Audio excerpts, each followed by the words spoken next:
To love yourself, you got to know yourself. To know yourself, you got to start studying yourself, self-awareness without judgment. That's why it's, the 5S goes self-awareness, self-connection, self-love, precursor to self-confidence. And then it's what I call the crown jewel at the end. It's self-trust. When all of this is just constantly working together and fueling each other, you are moving through life valiantly. You are moving through life with not just acceptance, with fucking ownership. And that is a very different energy than acceptance. This is Only the Bold, where I have deep, riveting, and fascinating conversations with truly phenomenal humans. I'm your gay, ADHD-having, and compulsively curious host, Gia Goodrich, and among many things, I can't get enough of hearing people's incredible stories and getting inside the way their brains work. Each week, I have conversations where we dig below the surface and really uncover everything it takes to live a truly bold life. Despite the messages we get from media and popular culture, the boldest, truest version of yourself is exactly what the world needs. Hello, hi, hey, how are yous? I am so glad to be back this week and this incredible, incredible episode. This person, I cannot wait for you to dig into all of the things. We go on so many twisty, windy roads, and what I love is this beautiful fusion that she has of the bold, bad bitch, cut, powerlifting, badassery with this deeply self-compassionate love and like the balance of the masculine and feminine. I mean, there is just like so much in this conversation that is going to inspire you, that's going to activate some dormant part of you. I mean, I am just like so excited for you to hear it. So first, I'm sure, like many of you, we are rounding the holidays and all of the like lovely, delightful, stress-tastic things that come with it. And on top of it is dealing with Omicron, right? And yesterday I was at my bonus mom's birthday and it was just, immediate family plus my Uncle May and Kim and just realizing like even our family is, because I'm one of 5, like there are a lot of us, and just feeling like that nervous energy, a bubble spreading, and like, how do we figure out how to make things as safe as possible? Do we distance? How do we? And then I don't know if you found this help for you, but basically what I found is that as much as like we have that intention, just like people that your whole life have gotten close to, have hugged, it's just almost impossible. So this morning I like manically stalked the various Walgreens to get all of these rapid COVID tests so we can all test each other from last night, but then also for the next gathering that's happening. And it's just like, I'm thinking about gratitude and like circling back, like just thinking about all the holidays and gatherings that I felt stressed that I didn't even realize were just such a gift, that we could just like hug each other and hold each other and not be nervous about all of these aspects. And I think the holidays in general are this wonderful container that we can use to look at this idea of gratitude, right? Because it's programmed in gift giving and all of this stuff. But sometimes I don't take the time to like really let it soak in, to really think about like just how beautiful and amazing it is to have people that we love in our lives. How beautiful and amazing it is that wherever you walk around, there are people who are just filled with this idea of what this time means, whatever that means for them, that they do something extra, whether it's like making cookies or decorating or wearing a fabulous sweatshirt, which today it was so sweet that I had a meeting with my fabulous video editor, Vlad, and he just like dazzled me at 7:30 in the morning at my time with his, I won't even say it was an ugly Christmas sweater because it was wonderful AF. And just like that little bit of surprise and delight that can happen during this time is such like a grounding, beautiful anchoring rod that I want to not only experience now, but also experience as we move forward is, through the new year, which can be stressful, and all of this is just like really finding those moments of grace and joy and fun and play, and like really allowing those to not just be these blips that pass us by, but like really intentionally putting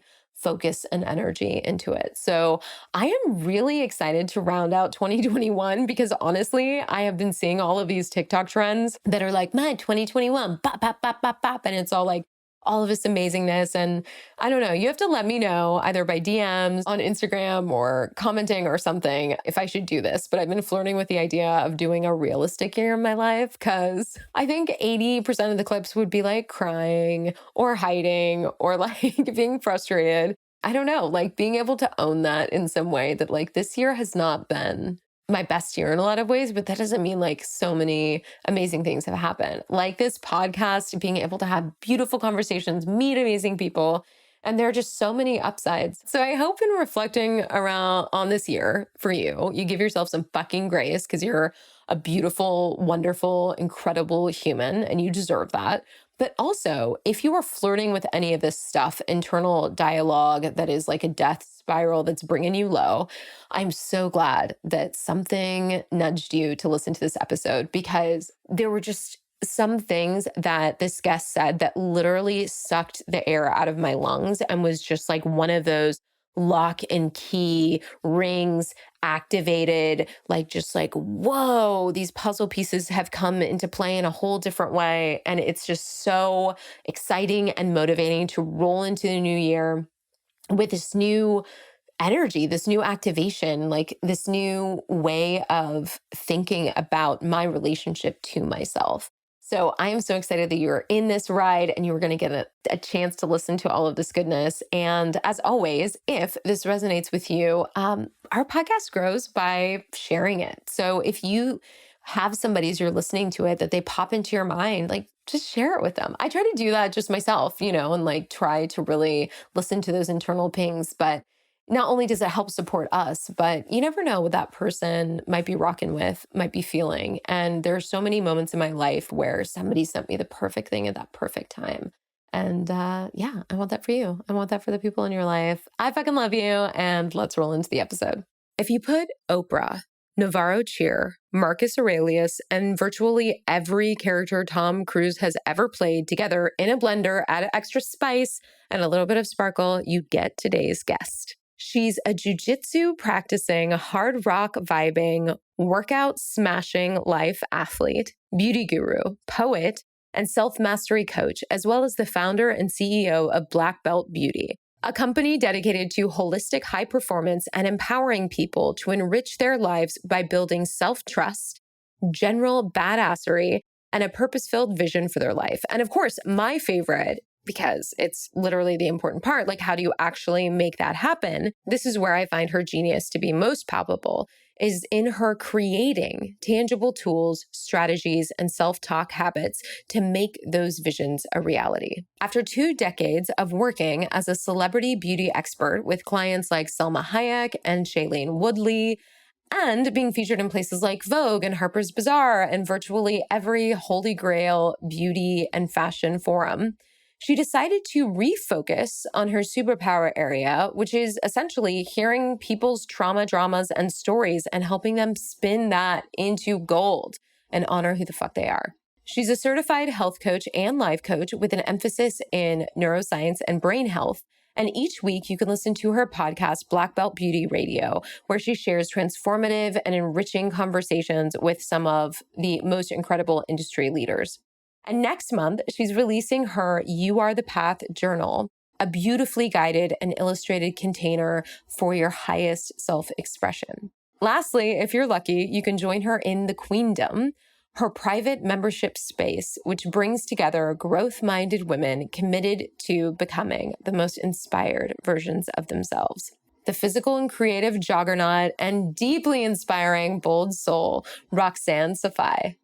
One of the things that I wanted to just like talk about immediately, because it's so deeply fascinating, is I know like one of your core tenets is this idea of writing and journaling in this way that's like epic meditations, like people will be reading this like 200 years after you die.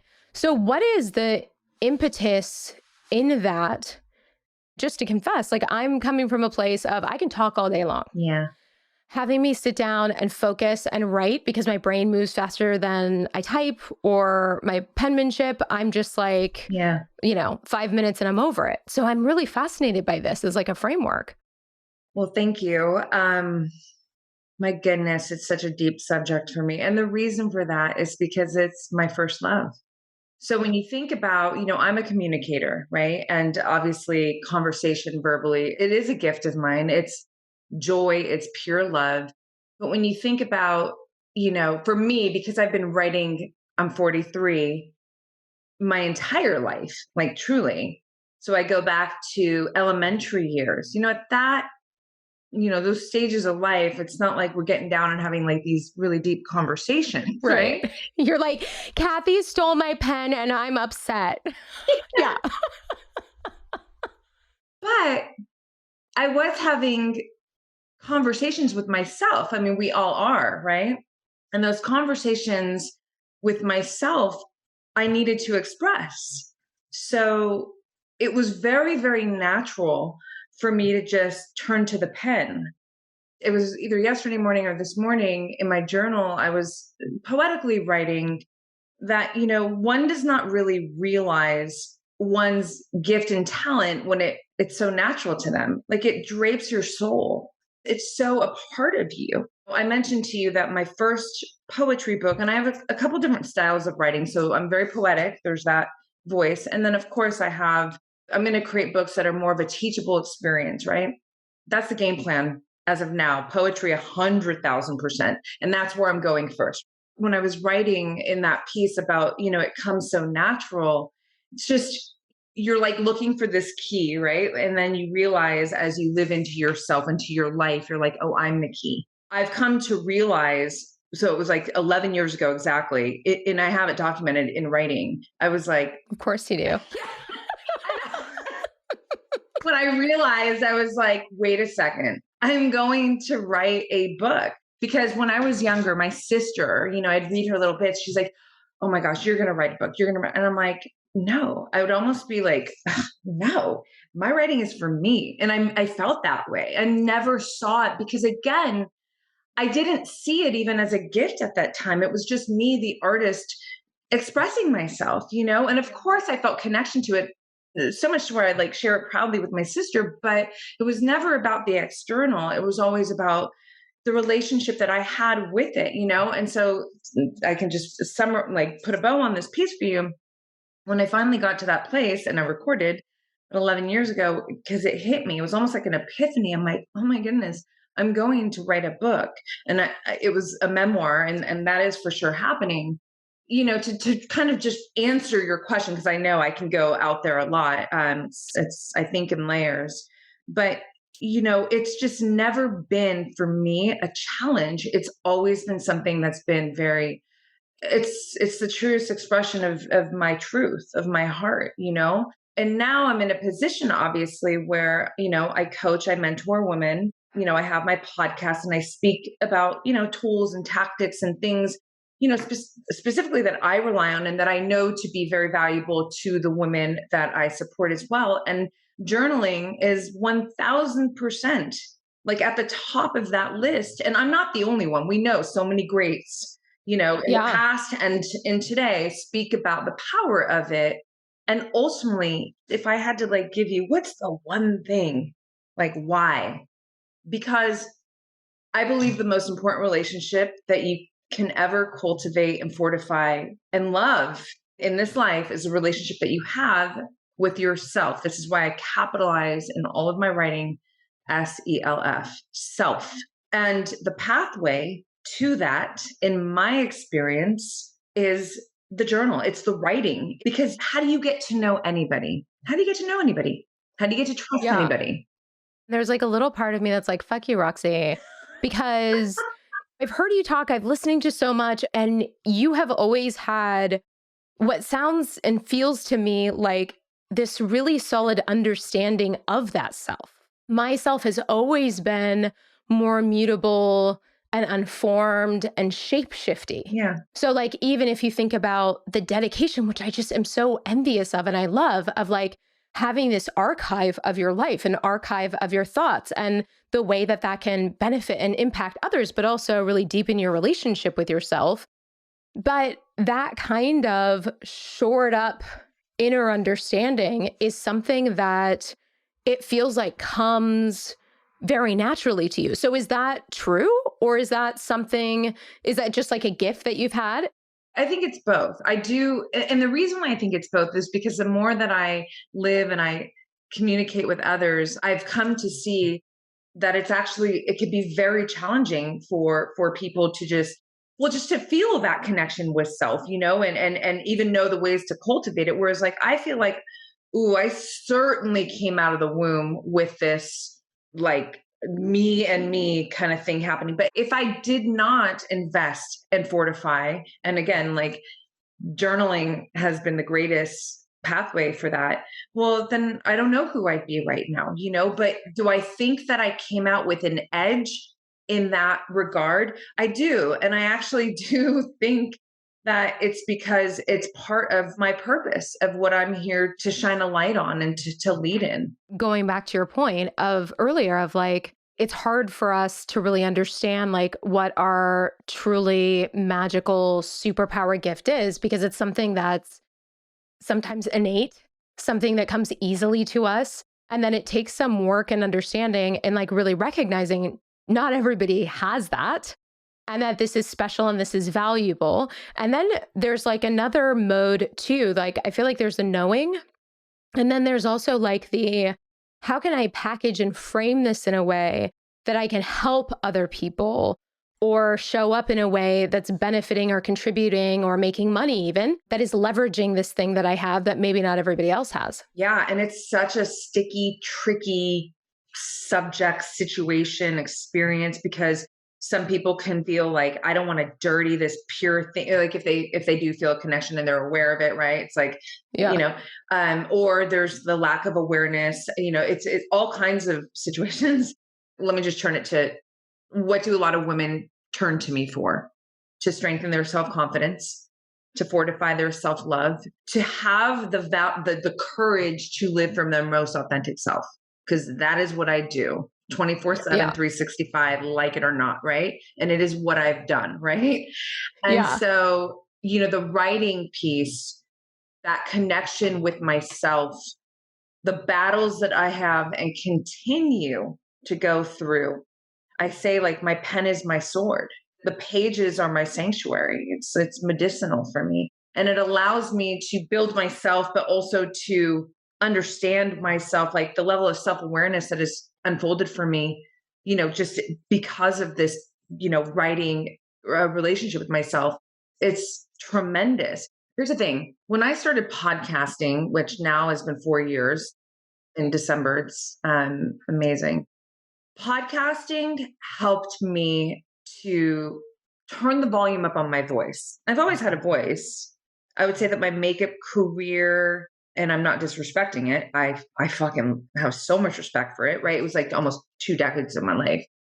But in hindsight, I look back and I'm like, your voice it's better to have a lower voice in that field. Totally. Yeah. Because your whole priority is like, how can I make a connection? How can I satisfy the needs of the director, the photographer, the client, like all of this kind of stuff? Well, and also it's kind of like people have their roles. Yeah. Stay in your fucking role. Have you ever worked on somebody who's like laying down, like wants to sleep when you're working on Oh them? yeah, no, totally. I mean, Kevin Kwan was the king of that. Like he would just, and they'd wake up and they're just all fierce.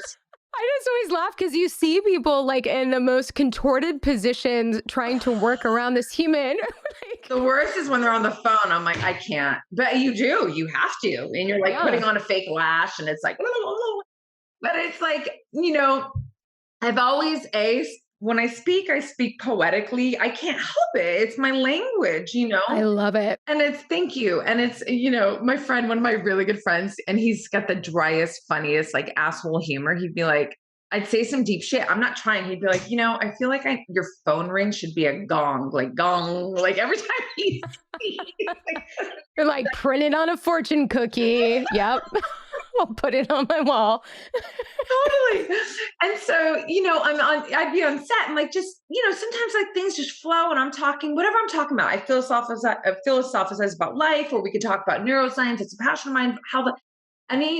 If you take up space and you're not trying, doesn't necessarily always work in your favor. And that's just my experience. Again, I'm not disrespecting my career because it was incredible for me. But it's just, I'm very, very introspective. I'm able to just, look back and pick up on things. And I'll go right back to where I was with the podcast. So when I started the podcast, first of all, I'm very introverted and people always trip out when they hear that about me. They're like, I know, it's so surprising to learn about you. It is. But then if you were like a fly on the wall or just like a little hummingbird following me around, like you'd be like, oh, she's a fucking, because I need me to recharge with me.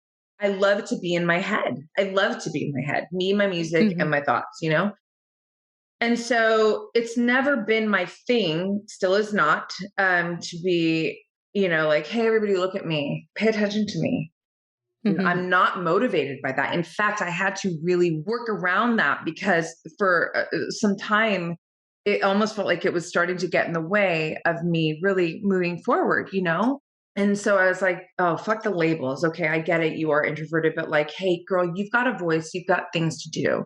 And so going deeper into the podcast, having the best time conversing with, some of the most incredible people on earth, my solo episodes, it just started to turn the volume up on my voice. Now what happens when that, now you start to you're connecting with the external, and I get women who come at me with their hearts, with the messages that just go, like, I'm giving you something here, right?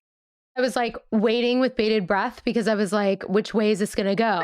Is this going to be people who are like totally activated in a negative way by you shining so brightly and being authentic? Yeah. Or is this going to be people who are like, thank you so much for giving me the permission, for validating my experience. You're such an inspiration. Because I would imagine it's a mix. To be honest with you, girl, it's not. And I'll tell you why I think that is. It's the same reason why I think, I'm going to go back to the makeup, because everybody always wants to ask, like, who's the worst, like the meanest person you've worked with? Because FYI for, everybody, I worked in the celebrity realm. And it's so fascinating how like, that's what they want to know. Like, what was your, craziest experience? And I'm like, I don't really have one. And I believe it's because of this, because I'm very warm. I'm very loving. I'm very open, but I know behind my smile, it's very clear, this message that says, don't fuck with me. And it has been that way my entire life. I don't need to stick my chest out. I don't need to prove anything. I'm just me. I'm open. I'm me. But if you fuck with me, you just know. And also I think because, I come at, and listen, like there will always be people that, have something to say, but I think it's very present. Like there's a lioness here. Be careful. Yeah. You have resting bitch energy. You're like, she's dormant.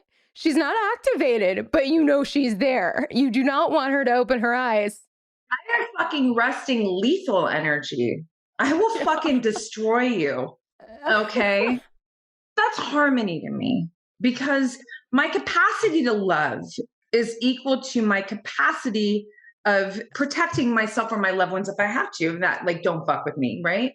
And it's my capacity to love it's infinite. It's so deep. I am a lover, but it is that I have very fierce boundaries. And that's what I think. I don't need to say it. If I have to, I will. But I'm saying like, I come at, the world with love. I come at the world like I'm here to support you, to give you tools to optimize yourself, to self-actualize, to live from the fullest expression of yourself. If you got a problem with that, I mean, okay, well, that's not my responsibility, Right. So most women at this stage, and I'll be prepared for but it just hasn't happened yet, This one campaign that I did, that was a big deal. And I was a director and photographer. Just the very nature of the fact that, and I understand this in hindsight, that there were like a few key talent people that were coming in. And when you have a dynamic of people who don't know each other, who are all ostensibly stars of the show, it can activate all of that little kid energy in us. Yeah. And so in this one instance, this one person came in and was like very activated, probably for like many, many reasons. What's interesting to me is that one of the team members that they worked with a lot took all the brunt. And then I noticed that the way they treated and interacted with me was very different.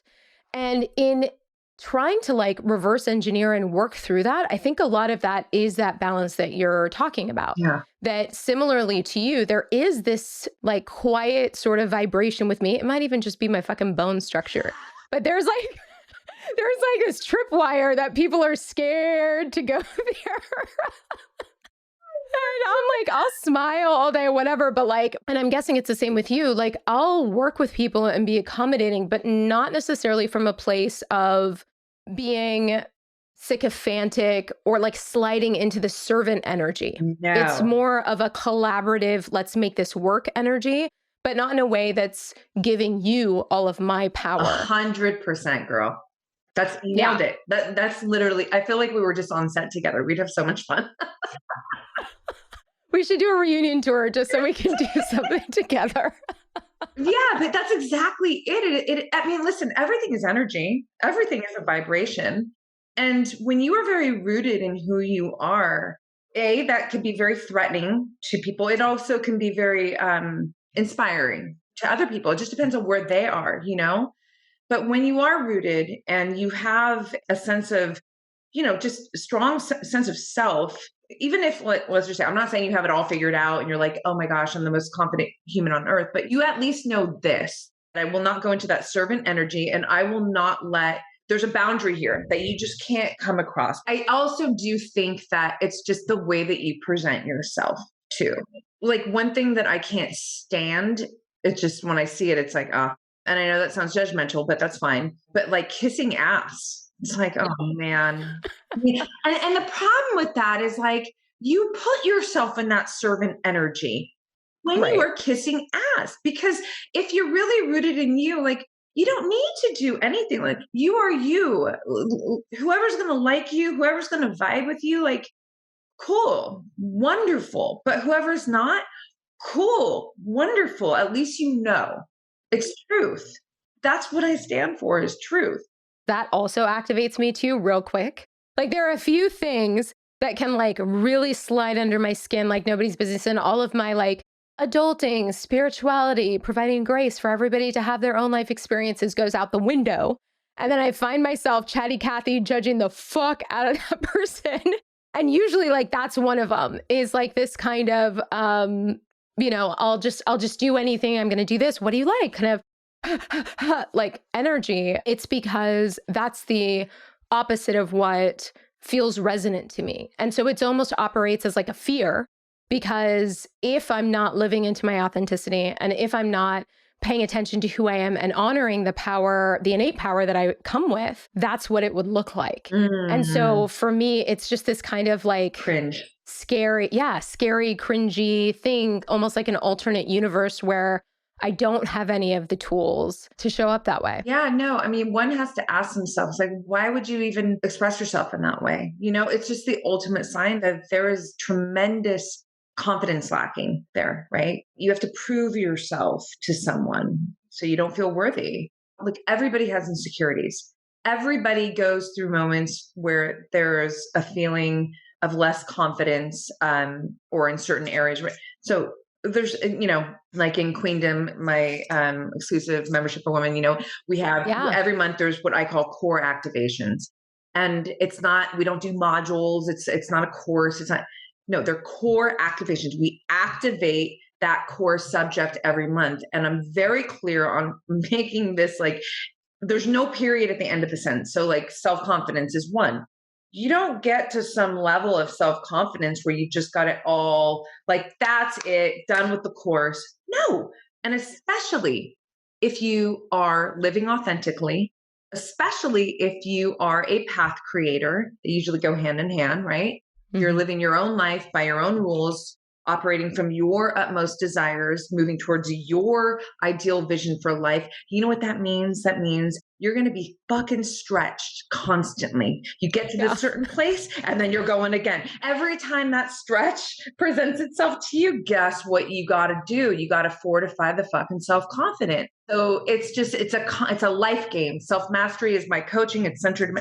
This is a life game, no period at the end of the sentence. So back to an individual who feels like they need to just go like bend over and express themselves in this way. I mean, ultimately what it really tells me is you are so disconnected from yourself, capital SELF, right? Right. In sticking with that point of like, you've never fully arrived, you're always on a path. I think that's where my fear comes in, because I feel like that connection to yourself is always precarious if you are actively growing. Like, you have to keep renewing that sense. And I feel like that is something that, that frankly can be really challenging, because this is one of the deep misunderstandings that I've always had about confidence, is that it's like an emotion that you feel. Mm-hmm.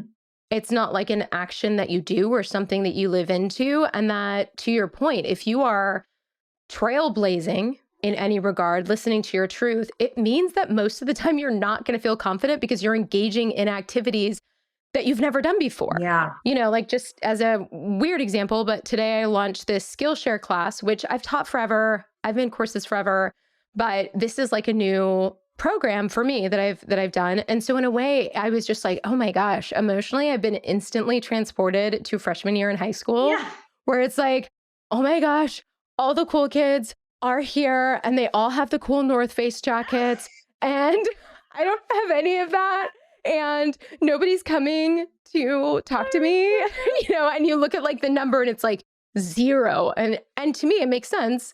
There are 0 people who have attended my class because I literally just put it out. It's so funny because externally, and probably the same with you, there are so many areas in which I am confident and so many ways in which I'm affirming that to myself through my actions. But then there are always going to be, if I'm really being honest with myself about pushing and growing, that I'm always going to get some level of activation that makes me feel like a 14-year-old, or better yet, sometimes like a 5-year-old. I don't know. The 5-year-olds are pretty brave. Thinking about my little nephew, like, they're brave. I think when you get into the teens and you start that's where it's like all the head stuff comes in. And, I talk about living your most authentic self as a constant, right? It's literally like the most important thing that I talk about.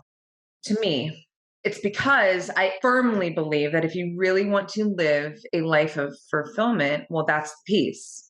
I'm not saying you're going to live an easy life. No one said anything about that. My whole kind of framework around challenge, it is a little unique. Like, I have completely pivoted what challenge means to me. Challenge, opportunity, opportunity. It's always an opportunity, or not. Just depends on how you look at it. And that's like anything in life, right?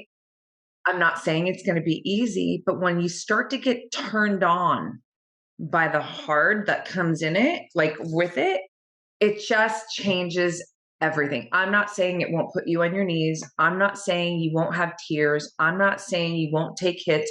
No. I am. But if you can find a sense of not just pleasure, but like pride in, I can do this. I'm taking the punches and I'm still creating for it. It's just, it changes everything. So authenticity, because I say that because when you're living your most authentic self, you are going to face constant battles. You're going to face constant challenges in a multitude of ways. Your parents want you to be this, but you want to be this. One example, paint the picture. There's an infinite amount of examples. One thing that's really important that I like to speak on when it comes to living your most authentic self is this. The stronger that relationship is that you build with yourself, the easier it gets to handle those moments where you feel insecure, where you face rejection. Like, every time you face rejection on any level, oh, they didn't like your post. Oh, you didn't get the job. Oh, whatever it is. But you don't start judging yourself. And I'm not saying there's not opportunities. Maybe you can learn, grow. Okay, that's a different subject, right? But focusing on this specific avenue, most people will start judging themselves. They'll start feeling like shit. They'll start putting themselves down. They'll start separating themselves from themselves, not loving themselves. They'll start feeling like worthless, or I'm not good enough, all the things, right? When you're operating from your truth, let's just give a very specific example because it could be helpful. You create something and you're so fucking proud of it and you put it out in the world and it just doesn't get that response that you would have loved for it to get, or two things can happen, right? You can start to feel like shit and like all the things I was just saying, like, oh, I'm not good enough. Oh, look, da, da, da. Or you can say to yourself, but we love this and this matters to us. And we create it. We see it's so like my natural, because it's just always we, Right. right? Yeah. But we care about this. I care about this post I put on Instagram. I love every single bit that went into it, from the caption to that, oh, crickets. Oh, well. And the more that you can stand up and do that in any, example, you fortify this relationship with yourself. And every time you got to put yourself out there further and do different things, remember the stretch, it just becomes easier to be more confident in your process. I'm not saying you're not going to feel nervous. I'm not saying that you're not going to, but you just, honestly, girl, you just don't give a fuck as much in that way. It's not about not giving a fuck. It's about the geography of where you place those fucks. I give a lot of fucks, but I'm very, very discerning about where I place that. So because you are so good at this, can you like take us through an instance, like let's say in the last couple years, where you've had to face this kind of rejection and the kind of self-talk you do? Because one of the things that's fascinating in like listening to your podcast, especially your solo sods, is that you just hear in these little snippets the conversations you have with yourself. That feels very different to me than any sort of understanding I previously had. That inner dialogue is like 100% different than the inner dialogue I have. Keep in mind, like my inner dialogue isn't always like functioning on my awareness. A lot of it's not conscious, but it's like when I drop in and I hear what it is, it's like, I have the wicked stepmother and you have like the fabulous mom of the year vibes going on. So make it real for us. I love you. Mom of the year. Wow, that's amazing. Yeah. Well, first of all, self-awareness is huge. I have a whole 5S, it's roadmap to self-mastery. It's like these pillars and they have to move in sequential order. Self-awareness is at the anchor. Because if you're not aware of your thoughts, of your beliefs, of the patterns that go up here, a lot of not desirable things unfold for you in your life, but the more that you can become aware. And when I say aware, I'm not saying you have to have any ownership necessarily of something. So you can witness your thoughts, okay? Because some thoughts, like you want them to just kind of move through you.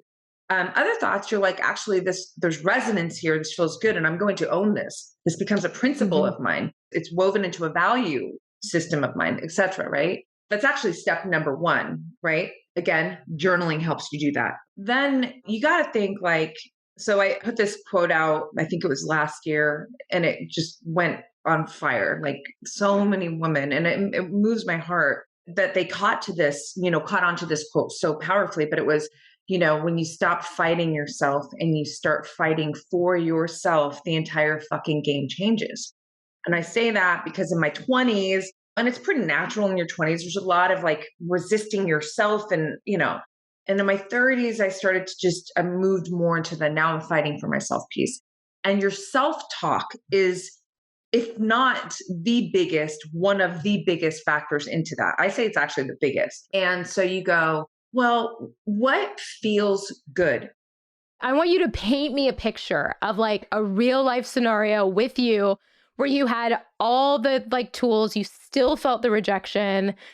Then how do you move through that process? What are you saying to yourself? I could just use Instagram as an example because it's just a constant. You're always showing up, and I create in the moment. I create from my heart and my soul. Like, and I write, captions that just are me like expressing, like I channel. And sometimes I do really well, meaning like, oh my God, people really took to it. And other times like there's just silence around it. That is a form of rejection. That's how I see it. Oh yeah, 100%. Right. Okay, perfect. Everything that I put out in the world, I have stamped my authenticity, my love, my pride, like my integrity has gone into that thing. Like there's nothing to retract there. Do you understand? Because the ingredients that made that Like, there's nothing for me to be like, oh, well, that wasn't good. But that's exactly why I think people experience the rejection even more, because it means so much more if it's like you're not just putting up something random, but it's like, no, I put my soul into this. I care more about what I fucking feel about myself than what anybody else feels about me. I care more about what I feel about me, because this is all about that relationship with myself, than what any fucking person thinks about me. I love myself. I respect myself. I see who the fuck I am every day, how I show up for myself, for the world. There's nothing for me not to love and respect about myself. Am I saying I'm perfect? Hell no. Am I saying I don't have messy days? I was crying yesterday fucking morning. I'm hormonal. I've built so much reverence for this being in me because I show up every single day with all of my heart and all of my truth. There is nothing for me not to love and respect about this woman. Okay. And I'm always reaching for better. Like, how can I be better in every which way? I'm a fucking high performer for myself. Here's the thing.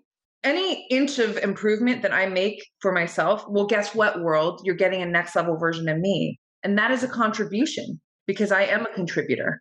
So it's not just about me. I wouldn't have a problem saying that if it was, but it isn't. We are all an experience. You're an experience. I'm an experience. We're giving our listeners, watchers an experience. They're an experience. I would love for, people who come across me to just be like, that felt really good. It's not up to me, but at the end of the day, it really just comes down to that simple truth. For me, I care more about what I feel about myself than what others say. So what's the alternative? Oh, I'm going to let you, public people, whoever, make me feel less about myself? No. I totally understand that. There's almost like a little bit of separation to tease out between like these two things that I'm experiencing. One is like giving a fuck about the random troll on the internet that's like saying something, or like, let's even say a family member that is like casting judgment on you, right? That is like one bucket. The other bucket to me, and this is the one that's more insidious in my brain, my internal assessment versus my reality. So like where I think I should be versus where I am. For example, like let's go back to the Skillshare class. What could happen to me if I'm not being aware is if the numbers don't start rolling in, the story I can start telling myself is that you thought that you put your all into it. You thought that this was like a good reflection of where you were at, but now I see I could have done better. I could have done this, and start second guessing that authenticity. And then it starts to erode that feeling of confidence, of self-assuredness, and starts to create that separation between self that you talk about. So, and I love that. Makes perfect sense. And I'm sure everybody, listening, like a lot of people will be like, ooh, that resonates. But what are you ultimately doing in that situation? You've collected data. Everything is just information, right? Mm-hmm. And that information is presenting an avenue for you to start judging yourself. You could also look at that information and go, I see where I could do better. Or I see whatever it is. Like you just said, like, oh, I thought I'd give it my best, but like I could see this and that. Well, cool, girl. We'll take all that information. Are you done? I'm sorry. Are you done? Are you done? I'm not done. You know what I mean? Like you're an artist. You're going to continue to create. That's why I have this thing, like, it's not just move forward. No, create forward.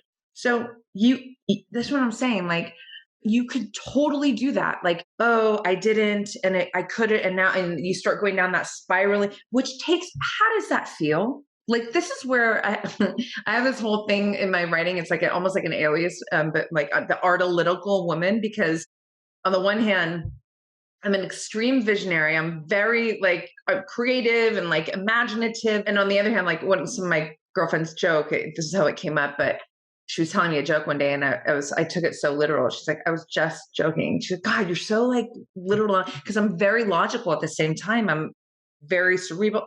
And so I came up with this word, the artalytical woman. I've never shared that actually, like the meaning, and it's very layered. And it's a poetry page. But anyways, I say that because I share that because when you are in that situation, Skillshare, and let's just say the numbers just don't match to where you hope for them to go, whatever.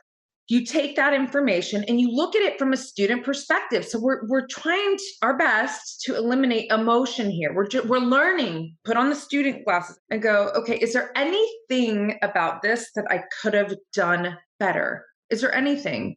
And if there is, well, is that a means to beat you up, or like to make you feel like shit? Or is it just information that was important? And then you ask yourself, like, if you start to feel emotions taking you downhill, this is where the logic piece comes in. How's that making you feel right now? Is it making you feel good? Is it progressing you to your goal? Is it going to change what just happened? This is a logical piece of me where I'm like, okay, so in self-mastery, self-regulation is a huge factor. Like it's a big piece to it. So it's having this ability.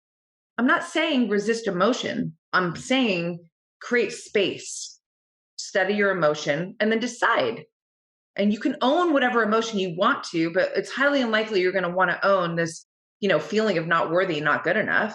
Okay, I get it. Like I get the stimulus and like why this happened, but I'm going to do this instead. I'm going to take whatever I need from this to continue creating forward and make something that is even going to feel more powerful to me. And as long as I am putting myself out there, my work out there, from a place of authenticity and real heart, you can never lose because you're never going to stop creating.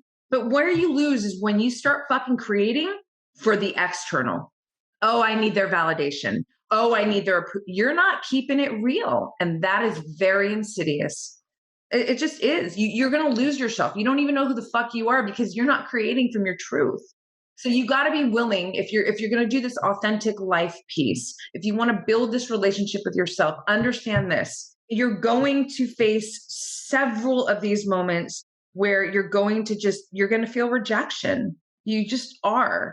But if you can already know that that's part of the process, it kind of like buffers a little bit of I'm not saying it will feel good in the moment, but it just gives you it's not like you're getting sucker punched. Do you know what I mean? You're like, yeah, okay, well, this is fucking par for the course. It comes with being an authentic artist and putting myself out there, because you got to think how many people aren't fucking putting themselves out there because they're afraid. And I am not among them, which is funny because I don't think most people would think that about me, because I do have like all this content I'm creating, whatever. But like, if you look at my TikTok, I've made 2 TikToks in like 6 months, even though, I have like, I don't know, 140 something people who have opted in to see my content. And I think it's because basically, have you seen this show on Apple TV called See? The one, like Jason Momoa? Okay. Got to watch this in reference to this conversation now that I've said it. So basically, the premise of the show is that it's a world of blindness, and that there are like 3 people who can see. And it's very new. Like it hasn't happened in hundreds of years. Sight is like a myth. And so you go through this world and they do like a really amazing job because, mind you, we're the viewers, so we can see everything. But you understand how they experience the world, how they move, how they navigate, like what terrain must feel like to them, because they can't see that like, oh, there's a river here that turns west and, all of these types of things. So there's like this one scene, they're kind of like charted into the unknown and they approach this waterfall and they know that salvation is on the other side of this waterfall, but like none of them can fucking see. Like waterfalls mean imminent death. And it just so happens that the person who could see had made this scaffolding ladder for them. And so Jason Momoa is like using his staff, like, and you see it's like this very scary moment for him, this kind of like trust that there's a mechanism there that even though he doesn't absolutely know is there, that's going to help him go where he ultimately needs to go. In a very non-literal side, like adjacent way. This is what I feel like drinking out of you as a fire hose feels like, because I absolutely know in my body everything that you're saying is 100% true. I also 100% believe are in a place where you can, because I've heard you do it listening to your podcast, that you can coach and talk yourself, you can push yourself, but from this place of acceptance instead of like the crop that's beating the horse into doing the thing. That you have this understanding of how to get the best of yourself without the judgment, without the negativity. I don't need to be an asshole to myself, to ask myself to do better, to learn, to challenge myself. I don't. I'll never forget this one. You're going to like this. It's funny. I made a solo set on this, but like, I'm getting ready. I have to go to a meeting and I'm like almost going to be late, and I'm never late. I'm on time. I'm early. So like go back to set days. Like I'm the one that rolls up early, right? Because on time is late for me. And you totally know that. Like, I love that.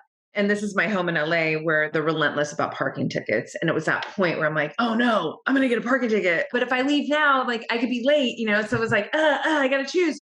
And I was like, well, maybe I won't get a parking ticket. Anyways, I go downstairs and I got a parking ticket. So parking ticket, stimulus, Roxanne's response. I was like, damn it, Roxanne. Like you knew you were going to fucking, and like, this is a tone with myself. You knew you were going to get a parking ticket and you fucking didn't let it or whatever. And this might sound really funny to whoever's listening, but I want you to understand the power of this moment. I was like, and this is out loud. Okay. There's a lot of power talking out loud to yourself. I was like, what'd you say? And now people are like, she's crazy. I don't care. That's fine. We're all crazy. It just depends on how our crazy gets along. I literally cracked the whip on myself. Like this highest self, this love, this like, she was like, what'd you say? Don't you ever talk to yourself like that. Be grateful you have the money, learn, don't let it happen again. And boom. And it was like, this is ego, these emotions that like were like stealing me from me. And my highest self, this rooted, loving fucking being in me was like, I don't think so. Now, did I arrive here overnight? Of course I didn't. Everything that I'm talking about, and I continue to talk about, is the pathway to get to that place. Because ultimately, like it was just such a beautiful moment that I had to make it a podcast episode because I was like, I will not do that to myself. I don't need to. I'm capable of learning a lesson. I'm certainly like, you want to talk about training? My terms of endearment are when I'm pushing whatever it is, I don't know if it's like 80 or 100 pounds, it's like sled on this track that me and my brothers do like every week. And it's so brutal, girl. It's like you have to push and pull. It's one of my brothers is a trainer and he creates these incredible sessions. And I'm literally pushing this thing after doing all this other stuff. And I'm like, my love, we got this. Let's go. And yes, I call myself my love. Why the fuck would I not? Queen, beautiful, Roxy, babe, like anything that you would think like I would, from the external, of course I give it to myself. Comes from the external too. Great. Yes, please. But my point in saying that is, again, I'm just putting so much emphasis on this relationship that I hold with myself because people want answers. How do I have the discipline to eat this way, to wake up this time of day, to do the training, to do the journey? Well, you got to fucking love yourself. But to love yourself, you got to know yourself. To know yourself, you got to start studying yourself, self-awareness without judgment. That's why it's, the 5S goes self-awareness, self-connection, self-love, precursor to self-confidence. And then it's what I call the crown jewel at the end. It's self-trust. When all of this is just constantly working together and fueling each other, you are moving through life valiantly. You are moving through life with not just acceptance, with fucking ownership. And that is a very different energy than acceptance. Acceptance to me is like the prerequisite. It's like it's the entry point. There's value to it. I am not putting it down. And there certainly are moments where like you're just accepting yourself in that moment, But overall, you want to move through life with this is fucking who I am. And guess what, world? I love who I am. You don't, that's okay. It's not my responsibility. If you've got one person in your life that loves you for who you truly are, that's a win. But guess what? You're never going to find those people. And I'm not talking about your family. That's like a separate subject, whatever. But like, you're never going to cultivate these kind of relationships if you're not truly being who you are. It doesn't work. It's again, here comes the logic piece. Right. What a concept. And I like to kind of infuse that, A, because it's the truth to me, but B, because it's simple. But I understand that simple can be hard, right? But it really isn't this complicated thing. Again, like you're in a moment, the thing didn't perform as good as you wanted it to, and you're taking yourself like into this hole of not feeling good. How does that feel? Just ask yourself, how does that feel? If it doesn't feel good, okay, then what's the logical thing to do in that moment? Stop it. Right. And so there are moments where I certainly feel, I mean, I live on the edge of uncertainty. It's just been all of my life, right? Again, path creator. There are moments where I can feel more anxious, not sure, all the things that go into that category. One thing that I do as a constant is I just put my hands in my heart and when I'm really in those like thick moments with myself, and I just talk to myself out loud. I'm like, Rox, I love you. Girl, and sometimes it's really, I'm like, I get you right now. Like, this is scary as fuck. This is hard. I understand, but we got this. The reason why it's so powerful, again, yes, it's relationship with self, but what do we all fucking want, man? We want to be seen, heard, and felt.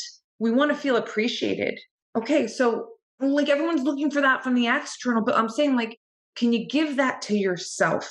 And when you start to do that consistently, and especially in those moments, watch what happens to your external world on every level, your relationships, like the opportunities, like everything. You just move through life different because you just do, we're energy, so we're attracting. But the most important thing there, girl, was just to say, like, just because you're living in your body doesn't mean you have a relationship with yourself. You have to fucking cultivate that, just like any other relationship that you have to build or you would build in life. So first off, I got goosebumps when I was hearing you first talk about how you talk to yourself. I was like, whoa. I think there are a lot of people in a similar position to myself where I do a really good job of giving people grace and really loving them for who they are.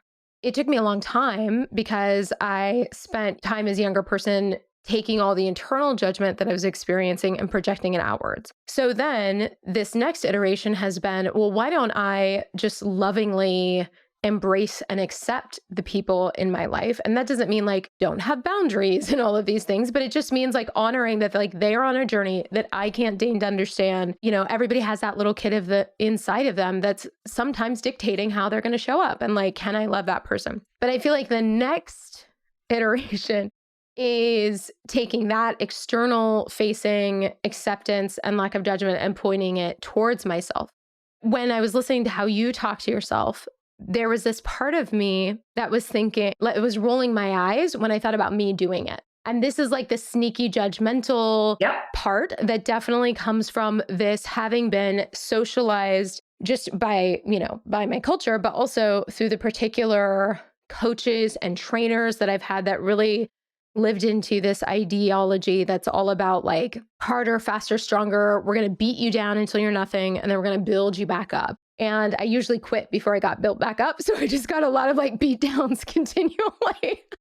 Oh. So yeah, there's this voice that pops up that is just like, oh, that's so patronizing and like, that's so stupid and all of this kind of stuff. And yet there's also this deep understanding that that is the kind, because I search for it externally, right? And like I have a mom who's really wonderful and supporting, and I have a very recent former partner who's very loving and accepting and can like swaddle me energetically and like make everything okay.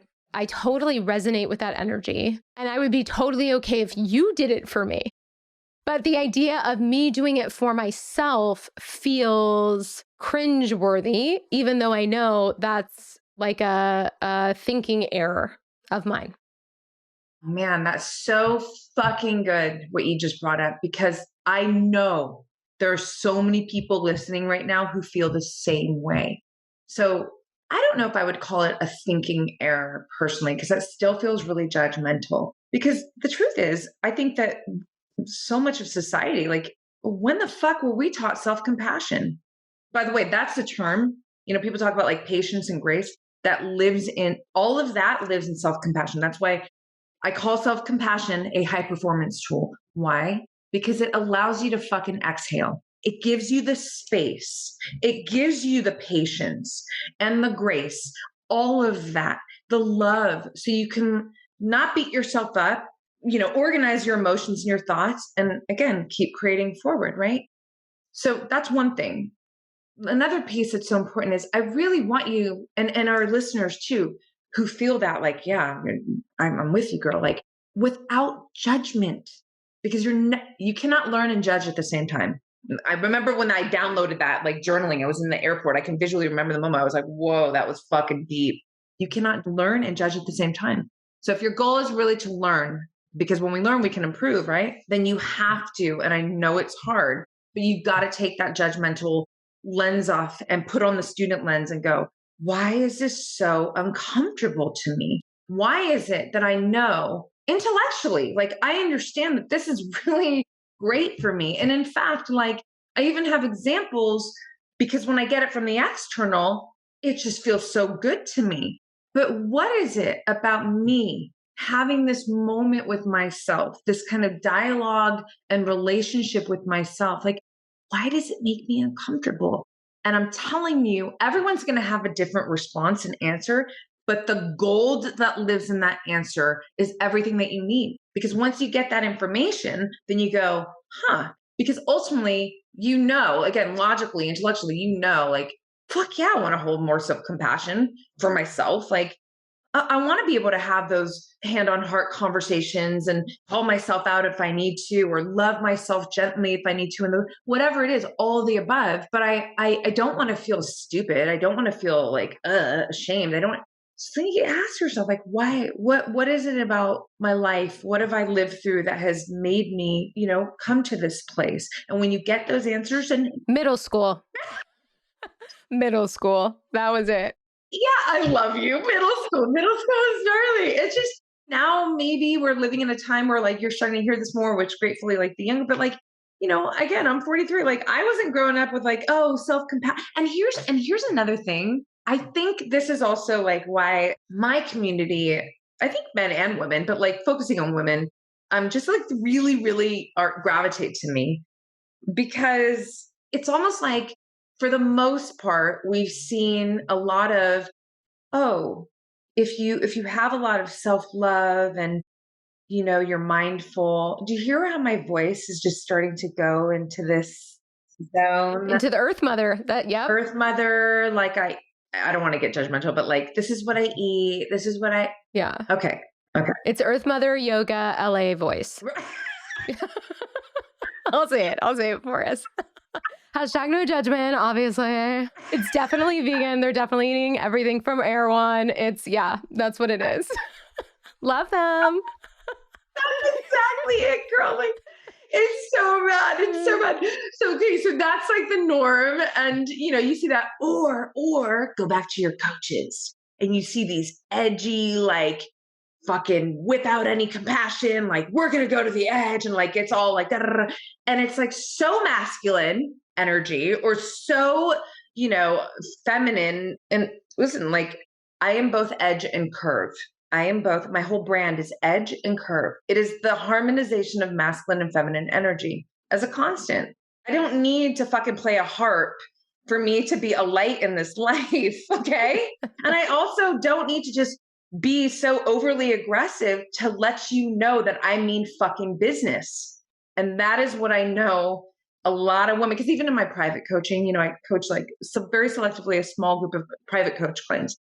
And it is that because that harmony allows you to be fierce, to be aggressive, to go forward and seek the fight, right? Like get after it in your life, but you can do it with love for yourself, with compassion for light, playful, have fun, like flirt with yourself. Damn it. My whole point is to say like, it doesn't have to be one or the other. And in fact, I feel like the ultimate creative force and power lives in that harmonization of both, where you can be fierce in yourself and your actions, but you can have that, suppleness to you as well. You could be agile, you can hold space, you can surrender when you fucking need to. That was like the next thing I was going to thread into that, because it's something that's so fascinating to me about you is that like, even if you look at yourself physically, or if you look at any of your YouTube shorts, like, I mean, for those of you who don't know yet, click the link in the show notes. It is like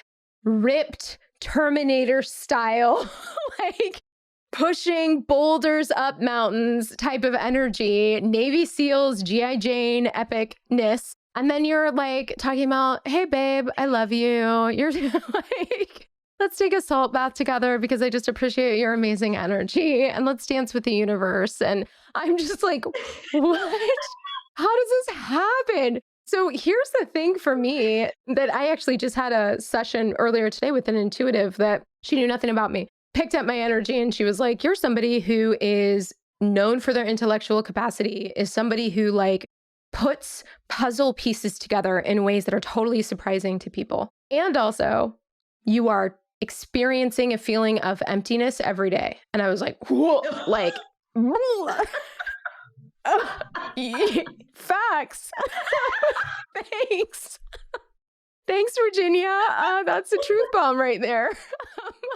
Oh my goodness. Yeah, it was beautifully intense. But one of the things that we talked about is that for me, it is that like reconciling of those two halves, that I had this basically the kind of energy I needed to fortify in order to make any movement in my life as a young person up until very recently has been harnessing this like deeply masculine, judgmental, like just grit your teeth and bear it energy. And with a complete disavowal of anything feminine, woo, whatever. That's why I could tell my voice or like the eye roll part is definitely part of it, because that part's skeptical and just, you know, like we're going to railroad everybody to get what we want, like this kind of energy. And I'm really deeply working on how to reconcile those two halves. But also when I think about the masculine energy, I'm like, bitch, you have not been doing a good job if you look at Roxy over here. Oh, no, listen. This is the thing. It's like, I kind of see it as like the masculine is like the doing and the feminine is like the being. Okay. And so you've been doing, you're going, you're like pushing, going. And that's beautiful and that's wonderful and that's important. But the being part is so important, right? And I think a lot of it also has to do with, number one, I think it's like, you haven't seen many examples to show you how actually these two energies can really merge together in a way that you feel resonance in, right? Like that makes sense. So what I want to invite to you, to anybody listening who feels that way is like, can you please detach yourself from everything you've seen and start listening to your internal guidance system, this intuitive self, and let that be the driver of how you express your masculine and feminine. And be honest. Like if you need to take a bath, girl, and put fucking rose petals because you cranked it all day, like do it. If you need to go, you know, whatever, like go do some gnarly, you know, powerlifting session. I'm like, just, it's easy to translate, like in, you know, training to make yourself feel stronger or like whatever it is. I'm just saying, like, again, this is your life. You are the artist. Where people get tripped up, I think it's like, oh, I need to see an example to know how to do it, or that. But forget it. Or if something inspires you, great. But whatever you've seen and you've come to believe is like, oh, this is, oh, but if I do that, then like I'm in this category now. And if I do that, then I'm over. Your intuitive self will guide you. Like in those moments, G, where you feel like, I'm going to crack maybe, like I'm tired right now. I'm just like, that's your feminine going, girl, can we just exhale? But you're the intellectual mind and the ideas of what you've come to know and like what you don't want to be. It's like, no. We got to go. No, you don't. You need to fucking listen to that calling inside. And, you know, I have 3 brothers and a sister, and in the age group, you know, my brothers and I kind of trail right behind each other. So it's almost like I'm an older brother, but I'm totally a sister. You know, I grew up like, you know, painting on the walls, like always been my feminine energy has always been very, very strong in me. However, Rocky is my life hero. Like I'm a fucking jujitsu artist. Like you won't get down. Like you come at my family, you're dead. Literally. My brothers will like laugh and tell you the best stories ever. But these energies in me, the masculine and the feminine, they've just always been there in that kind of harmony and then expressed in different ways, whether it's sport or then would become my, you know, my makeup career, which is actually both masculine and feminine because it's a fucking grind. But, you know, it's an expression of art. So I've just always followed the feeling inside of myself and allowed these energies to just take me wherever it is I want to go and express whatever I want to express. People always talk about my strength. I always say like my strength is literally centered in how soft I am. Don't get it fucking twisted. Like, listen, if I'm going into battle, for sure, I am certainly like, these are my mantras. Eye of the storm, blue of the flame. I put my head down and I fucking go, you know? However, If I need to sit down and cry and hold that space for myself, you better believe I'm going to. Of course I am. I want to win. And if you want to win, you don't crack. If you don't want to crack, you have to breathe. You have to be supple. You have to be agile.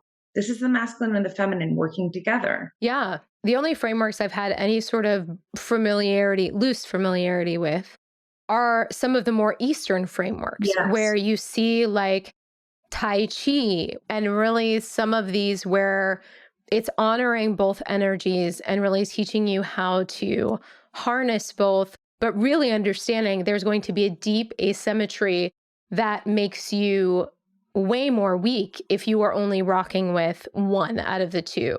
But when I think about a lot of like the Western modalities, not only is it really mostly about the idea of separateness as like a powerful, amazing thing in general, like I'm my own island, isn't it great? Right. But then also it's about leaning away from the feminine, which I think ultimately goes back to this idea of misogyny, clearly. Right. But yeah, if I think about Eastern modalities, but then also ancestral indigenous wisdom, from anywhere in the world, always has this That harmony.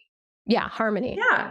My day, is structured. I didn't think of it this way and then create it this way. It's just more about when people ask me questions about like productivity and things of that nature, like my performance, right? And then I zoom out and I'm like, okay, let me analyze and like my flow is yin, yang, yin. So I bookend the fire. The fire is the masculine. I'm in the masculine right now, right? Feminine's always here, but like right now it's like brains on, we're fucking working right here. You know what I mean?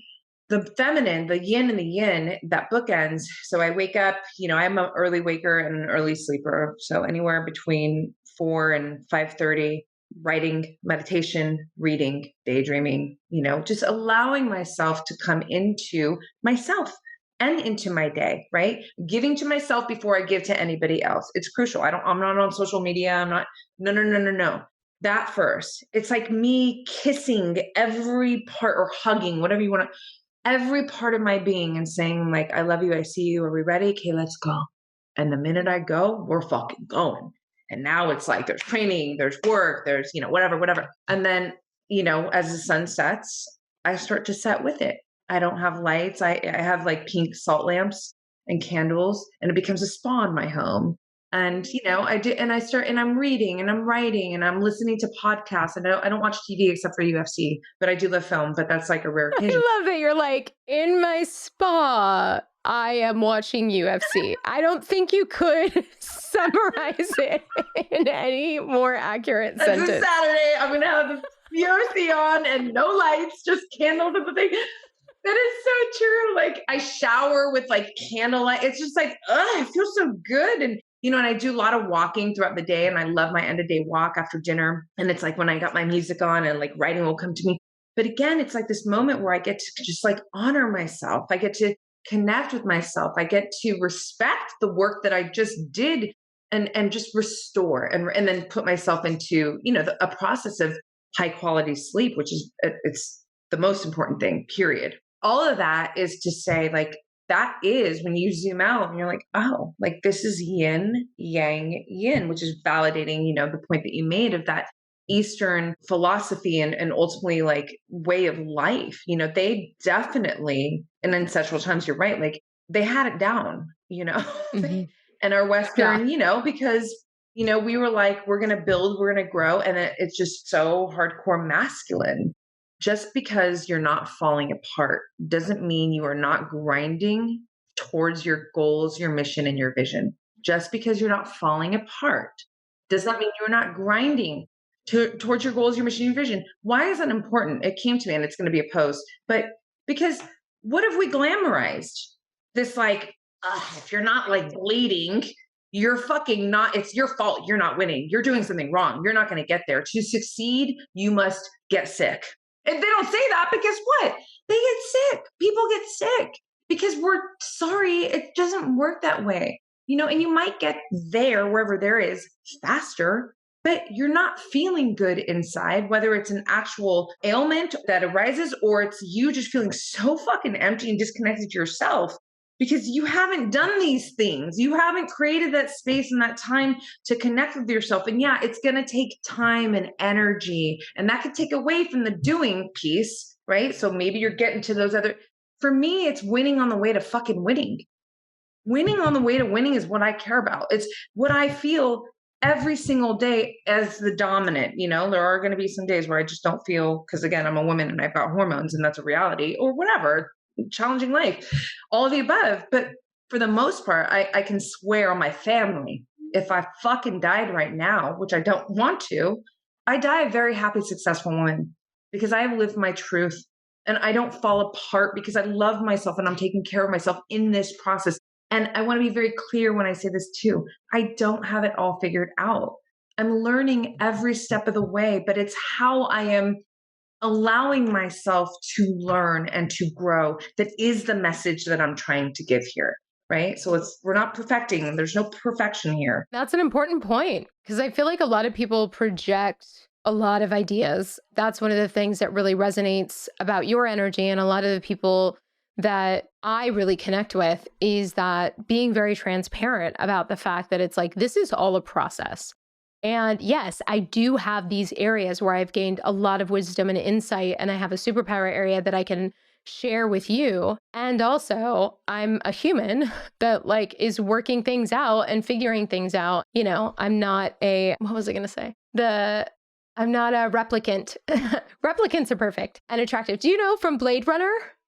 No. You haven't seen Blade Runner? No, that would be a really good movie to watch again, because it was so for you. Absolutely. Yeah. Okay. Because that's the whole world idea, meta concept. Same thing with The Matrix, which they're rebooting. So I was so excited. I love that. So excited. That's literally my favorite movie.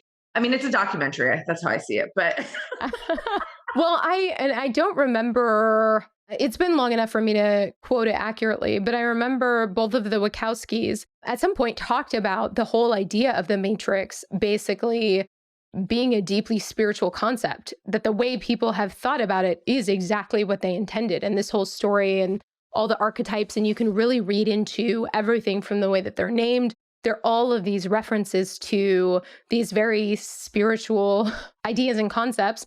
They're like, let me just make it accessible in this way. So I think it's actually a very interesting time for this one to be coming out right now in saying that. Oh my gosh. Yeah. I mean, and it looks so good. I took to that movie. So I was like, this is, I took the red pill straight out the womb. You just, that's why I love you, because I definitely would have been like, what was it? Mouse. There was one of those characters that was like, this porridge sucks. I wish I could go back. I definitely would not be as rocking and rolling. Well, let's say not yet. You know what I mean? You go. So yeah, but I watched that movie 6 times, and this was 1999. So it was in theaters. There wasn't, you can stream that shit back then. I absolutely loved it. Okay, are you ready for the G-Speed round? Yeah, girl. Okay. Only rule is that you can't overthink it. So, have some water. Okay. Get ready. Who was your first celebrity crush? I was going to say Morrissey, and I know that sounds like an overthinking, but I love Morrissey poetically. He's a musician. It's not so crush. I can tell you just someone that I love. I'm just going to give you someone who okay. I just love Johnny from Dirty Dancing. I just do. Patrick Swayze. You are just, because he's soul and he's totally got the masculine, but he's got the feminine, and Dirty Dancing is literally one of my most favorite movies ever. And I can watch it back to back to back to back and love it so much. Oh my gosh. See, it's so funny because I only watched it once at a dance team sleepover, and my ADHD was full throttle. And I was like, what is this movie? I don't care about this movie. So I've never seen it since. And it probably is a decent movie or a good movie. Good. but it was not the timing for me. Okay. So talking about the two sides of you, what are 2 songs that you could put on to represent either of these energies? Yeah. Oh, this is such a good question. Definitely Eye of the Tiger. I mean, that's almost like a given, knowing that. Like, and then it would for sure be the love of my life, the queen of my heart. It would be Sade, and I don't even know. Woo! So hard to pull from my catalog of her. She's been my love since 16. It's either like Bulletproof Soul. Yeah, let's just say that one. Bulletproof All Soul. right. I like that. We'll link both of them in the show notes. And you want to know a weird fun fact about me and an aside is that when I felt fugly AF, my mom would say, "But look, you look just like Sade." You do. I got that 5 head. I love that you do. The best profile. She's just like incredible. Oh my goodness. You know how Spotify just did like the wrap up of the year? She was at the top of court. And it's just I mean, I do yoga to her. I love her. Oh, that makes me happy. Okay, what is a failure or something that at the time you thought was a failure that later turned out to be a gift? Yeah, I love that you say that because failure to me is like it's not possible because you're always learning. So I really have to think about okay, I'm about to work with this photographer for the first time. That was like a big deal. And I was so excited. So I'm going back to my makeup days for people, you know. And it was in Santa Barbara. So it was like about like a 3-hour drive. And I'm driving with her assistant up there. And halfway through, I realized, oh my God, like this one part of my kit that has like all my best favorite concealers and highlighters and all that back in LA. And I was like, and he's just talking and it hit me and I felt it like take over my body. Like, oh my God, I didn't bring it. Oh my God. And I'm just, okay, we're going to get there. And then, you know, I had my boyfriend at the time, you know, I immediately call him when I get to my hotel room and I was like, and I explained, and he's like, okay, you want me to bring it, you know, and it was a like 2-hour drive, right? But that would have been like 4 hours for him. And I was like, I can't do it to you. So I was like, no, I'm going to figure this out. So I go to CVS, you know, for those, like, we're talking about like going from Chanel to. Right. This is a jump downward to be shopping at CVS. Yeah. It's like, again, it's like my most important lethal creative weapons, you know? Again, like I had a conversation with myself and I'm like, we can do makeup with fucking blueberry. Like we can make anything happen. Like, I don't remember exactly what I said, but I basically, you know, like Rocky's in the corner and Mickey's like, come on, we could do this, you know? So I go onto the set and, you know, I had a couple of models and I turned it out, girl. The photographer was just like, like in between like shots. Like it was really, and I didn't even really have to tap too much into the things, but I had like overshot just in case. And why that was so important for me, specifically in that, you know, there's like the larger kind of takeaway and then the immediate in my makeup career. Number one, I learned I can make anything happen if I need to. Like it's not my tools. It's me. It's my vision. It's and then when you kind of zoom out and like the skill transfer of that moment, like how it, even in my life today, it's the resourcefulness. It was that moment of conversation that I had with myself. It was me just like moving into that moment, resting my confidence on me and not on the external pieces, right? And so that was very, very, very powerful. It felt like a fail, and it was because I left my shit, but what a gift, you know? And that resonates with me so much because that was essentially like the pivot in my photographic career is that because there's always something that goes wrong. Yeah. And like I've had cameras break. I mean, there's just always something that goes wrong. And at some point you just develop this understanding that it's like, I always get the shot. So even if there's like, I'm a little bit stressed in the beginning or whatever, I know that it's always, and it developed into this kind of superpower where the world could be melting down around me and I could keep the client calm and everything. And they could feel that just by my presence because I knew even if 6 hours, more than half of the day is eaten up by bullshit, I know I can use whatever time is left and we can still get the shot. But it's something you earn. You can't just like step straight out of the gate and have that awareness. You have to like prove it to yourself and develop the skills over time and everything. But that's powerful. Yeah, no, I love it. We are also not very speedy at the G-Speed thing, but that's fine. Because no, I love it. It's you and I both. Okay, what is the most dork-tacular thing about you? You're welcome. I revere this, but maybe some people would just, I don't know. Like, I was like, I don't watch TV. No, I'm like a neuroscience geek. Like, I'm sitting there watching neuroscience podcasts, on my Friday night. Like, that's, Yeah. I don't, so, but again, like, to me, I'm like, is that really a dork thing? Or is that like, Yeah, you in your spa with your candles and self-care, geeking out over neuroscience. Actually, that sounds kind of romantic. Treat yourself. I love that. I think that 10 out of 10 qualifies. Okay. I also, because I'm a deep nerd, like 10 out of 10 resonate with that. Sans the candles, because I'm not good at integrating my feminine self-care practices yet. But yeah, I feel you there. Okay, what is a question that of all the interviews, interactions, and everything, nobody has actually asked you, but would be something that like, ooh, they would get some goods out of it? Maybe it's actually related to my post this morning that's going to become a solo-sode, but I talked about sorry, this might not be rapid. But I'm gonna like, okay. Well, it's just this concept of like, I'm very anti the box, okay? And anti the box. Like, don't try and fucking tell me who I am.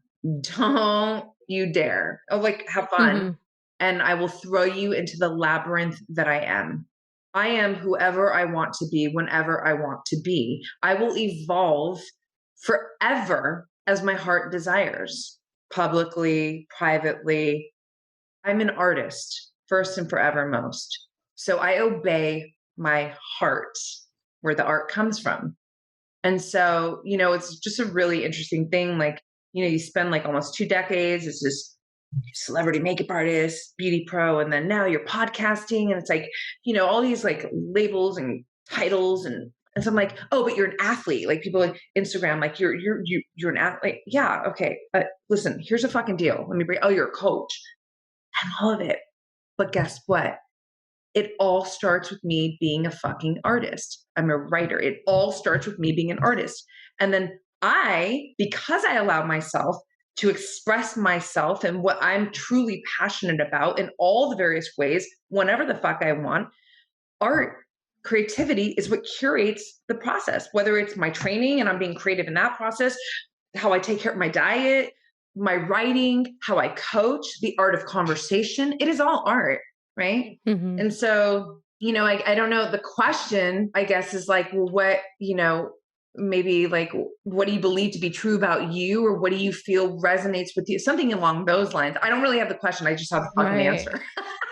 Right. No, I like that. The one way that I would frame it maybe to get at it is like, if you had to distill the way that you show up in the world, what title would feel like it was most encompassing of what that thing Boom. is? Yeah. Yeah. I love that. Yeah. And it just gives like so much freedom to be, because, you think about that, like a lot of people will hold back from, oh, people know me as this, and now I'm that. Yeah. Well, what if that's what you feel called to do? I mean, again, it's all about authenticity. If you're trying to just like present yourself to be something okay, that's another story. But anyways, to me, it's very exciting actually to say that to you, because we're always evolving, but I'm really evolving right now. And it's dope when you can witness it, because I'm putting out my first book next year, and my writing, even in my bio on Instagram, right? Writer is now first, self-mastery coach, beauty pro, and because again, and this is like so full circle, but writing is my true love. It's my first love, so the volume of my writer's voice is just going to continue to get louder and louder and louder simultaneously with podcasts. This is my joy, but that the writing, it's so a part of who I fucking am. And now I'm just going to kind of just allow her to just come out more and more, and very publicly and, unapologetically. I love that. Okay, so tell me, you talked a little bit about this, but tell me like what you're working on, what's exciting, how people can connect with you, like what's all of this landscape that is you. Thank you. I adore you. Let me just say thank you so much. It's just such a gift to be connected with you, an honor to be here with you and with, your audience. And I just want to say so much thank you before I get into all that. So Truly, girl. And I can't wait to have you on our show. I know. I'm so excited. More of you. Yeah, well, listen, there's a lot of things going on with me always, like I just explained, but I would say number one, Queendom, my exclusive membership for women. It's this incredible place where it's like community slash mastermind. So that's active right now. And there's a lot, I've done a lot of rebuilding on the platform this year. And so this month in December, there's like this launch of it. And that's really exciting. So just to share that, You Are the Path. I'm going to just bring it in because it's right here. My guided. Yay. Yeah, I want a copy. I'm going to get you a copy. This is incredible. This is 3 years in the making. And it's just, it's an illustrated guided journal. So I have journal prompts in there. There's backstory to my journaling. The artist, Emerald Paget, she's incredible. And I just want to show a little, like, there's quotes from me, and then her artwork. Yeah. And it just, again, like if you listen to this whole podcast and you understand the value of having this space with yourself, but it's not like stationary. It's literally like a book. Yeah. So that comes out in January. And of course I have my podcast, which you're very soon going to be on, Black Belt Beauty Radio. Mm-hmm. And to find me, to connect with me, where all this stuff it lives, the hub is blackbeltbeauty.com. And then social media, Instagram, my personal, which is Roxy Look. And then I have Black Belt Beauty and Queendom Warriors. They're diverse there. I just so appreciate you and the way you're showing up and the way you're giving back and the way you're leading by example. It's all very exciting to me. And it feels very much like my version of a Buddha on top of a mountain, like I'm like, let's take this hill because it's like the air smells really good up there. Look at what Roxy's doing. You're such a light. No, I appreciate that. I honor that. And I respect that, and I do think that there's something to be said about, energies coming together at certain times, for certain reasons. And so, we definitely have a connection, and like, just in general, just for your, listeners to know, like, women who reach out to me on Instagram, like, I'll answer all the DMs, like all the comments, like, I'm here to connect and really connect. That's why I have a community. It's not just this, it's like, I want to forge these relationships, So that's one part to say, don't be shy to women who feel like they want to reach out, but to you specifically, just to say that I'm so grateful. And I do feel like, the timing, here with our connection is certainly on purpose. Yes. Yeah. I feel like we're definitely soul siblings. 100%. Thank you so much. I deeply appreciate you. And yeah, I can't wait to be on your show. I can't wait to have you. Okay, what a ride. I told you, like, this episode just lit me up in the best way. Roxy and I are going to be lifelong friends. And I'm so excited that you were a part of this, that you made it to this point in the episode, and just like being able to start to integrate a lot of this information. I mean, it literally came at me like a tidal wave, and I myself am going to come back and revisit this conversation because there's just so much that happened. And I'm so grateful for people like her that are operating in the world in a way where they are walking the walk and then teaching what they can, but like really living that way and having that vibrancy and having that energy and having that bold, fabulous aura just radiating and permeating the atmosphere, and how that operates as a beacon. And it can, if we're not ready to confront that stuff, it can make us feel activated and negative and like, ooh, they're doing too much or whatever. And what I've really tried to do is allow myself to hear that coming up and remind myself that when I see somebody shining at their fullest capacity, that is giving me permission, and that is reminding me that I am capable of that too. And so she is just such a fucking fabulous beacon that I'm so excited for. I love it. I love that you were part of this. I fucking love you. This week, I hope you operate with that kind of tough love, coach, self-compassion, presence, and that you honor who you are and those impulses and that boldness that's within you. And you allow yourself, even if it's in moments of family or interacting with colleagues or work, that you are allowing yourself to speak your truth, show up authentically, and that you can trust that people love you for you. The universe loves you and supports you for exactly who you are, and that you deserve that full open, spread eagle version of yourself. You deserve to live that way. And the right people who are meant for you will just absolutely love you for that. All right. I will see you next week. Bye.